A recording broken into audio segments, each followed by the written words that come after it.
Let's take a look at the Beast front nine, hole two. The first thing to note is if you played this last year, it did pick up 40 feet from last year. That's part of the fixing the physics evolution that they did. So, something you like last year I was throwing the musket on forehand, worked pretty well, and now it doesn't get you as close as I'd like. So just know that. And second thing, there's a Mando left. If you look at the top left corner of your screen, the sign is really hard to see, but it's on this tree right here. And it, as you go further left with the chevrons, you can see the sign better. Uh, so yeah, you just need to stay left of these trees. Uh, Not that that's a great shortcut from what I can tell, but uh, doesn't matter because the Mando's there. So the play I think is the forehand up this fairway. Of course, you want to try to avoid hitting early tree here, and the OB line does come in to the right uh, as it bends around there. So the OB line can come into play if you're not careful. So I mean, it's a pretty straightforward hole, but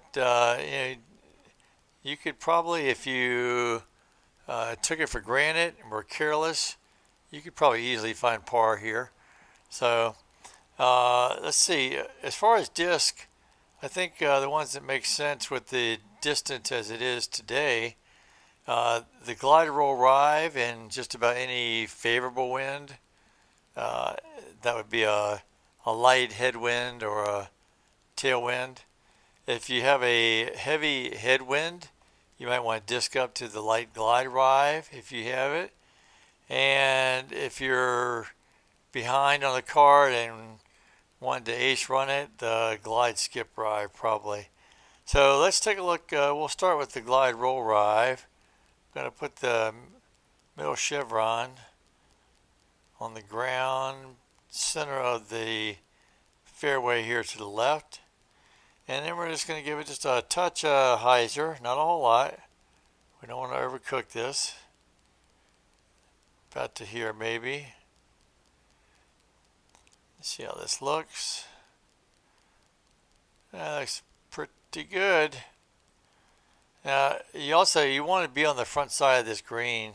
As you get to the back side, you can see those bushes and trees there. Let's go light glide this time, even though we really don't need that distance.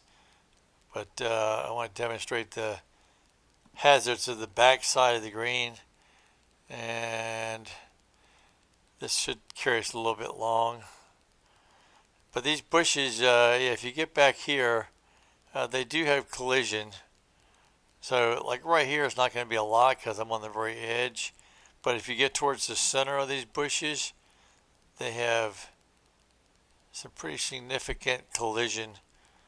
So if you're worried about any kind of impact on your throw, just aim a little bit low and then go 2x power. So like I want this one 50. It didn't hit anything. Unfortunately, I didn't hit the pole too hard. Otherwise, it probably would have got a spit out. But so yeah, favorable wind, I would go glide roll rive, headwind, light glide rive. And if I wanted to ace run it, I would probably throw the glide skip out there. This is not going to be anywhere close, but I have hit the basket with that line. And like I say, there's this fence back here too that will stop your disc from going OB, but then you're looking at that. So you not only have a visual obstruction, you have a collision. Uh, I was going to say potential, but it's more than potential. Uh, and I say, as you get closer to the center of the bush or tree, it usually gets more significant. On the outside, it's not so much. So you can usually put it just below the top band and 2x power 90. see, and it'll punch through the vegetation normally. So, all right, yeah, I think that's pretty much it. Hope you learned something. Hope you enjoyed it, and we'll see you around the valley.